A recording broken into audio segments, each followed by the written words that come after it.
Hello viewers, welcome to my YouTube channel. আজি মই আপোনালোকৰ লগত আলোচনা কৰিম যে আপোনালোকে RTPS-ত যিকোনো বস্তু মাটিৰ নামজাৰি হওক, পাৰ্টিশনে হওক, খাস এণ্ড সিলিং মাটি হওক, যিকোনো মাটি হওক এপ্লাই কৰাৰ পিছত হেতু মাটি আপুনি কেনেকৈ চাব হৈছে না নাই।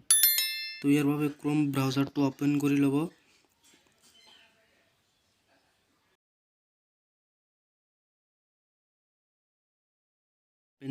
ওপেন কৰাৰ পিছত সাৰ্চ বাৰত ক্লিক কৰিব। ৰব মই নেটটো কানেক্ট দি আছো, মোৰ নেটটো ডিসকানেক্ট হৈ গৈছিল, অলপ ওয়েট কৰিব। তাৰ পিছত সাৰ্চ বাৰত ক্লিক কৰিব বসুন্ধৰা 2.0। ক্লিক কৰাৰ পিছত সাবমিটত ক্লিক কৰিব। কৰাৰ পিছত ফাৰ্ষ্টত চাব বসুন্ধৰা মিছন বসুন্ধৰাত ক্লিক কৰিব। মোৰ নেটটো অলপ স্লো চলি আছে, তো আপোনালোকে নেটটো অলপ স্পীড বঢ়াই ল'ব।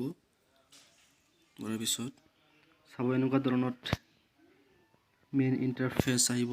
ইয়াতে মিছন বসুন্ধৰা 2.0 মোৰ মাটি মোৰ অধিকাৰ, তলৰ পৰা স্ক্ৰল ডাউন কৰিব।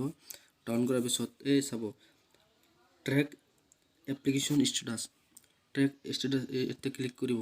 ক্লিক কৰাৰ পিছত এটা আছে এপ্লিকেশ্যন ৰেফাৰেন্স নাম্বাৰ, এইটো আপুনি আপোনাৰ ৰেফাৰেন্স নাম্বাৰটো ইয়াতে বহাই দিব।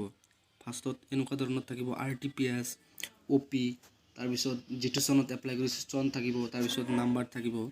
মই মোৰ এটা নাম্বাৰ মই এনেই ডেমো হিচাপে বহাই দিম।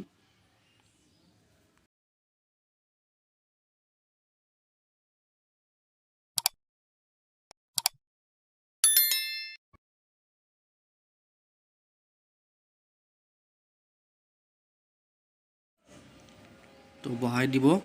বহাই দিয়াৰ পিছত ট্ৰেকিঙত ক্লিক কৰিব। ট্ৰাক ক্লিক কৰি দিয়াৰ পিছত চাব আপোনাৰ সব বস্তু হৈ গৈছে। হিয়াৰিং ডেট ইমান যদি হৈ যায় আপোনাৰ সব কেইটা আহিব।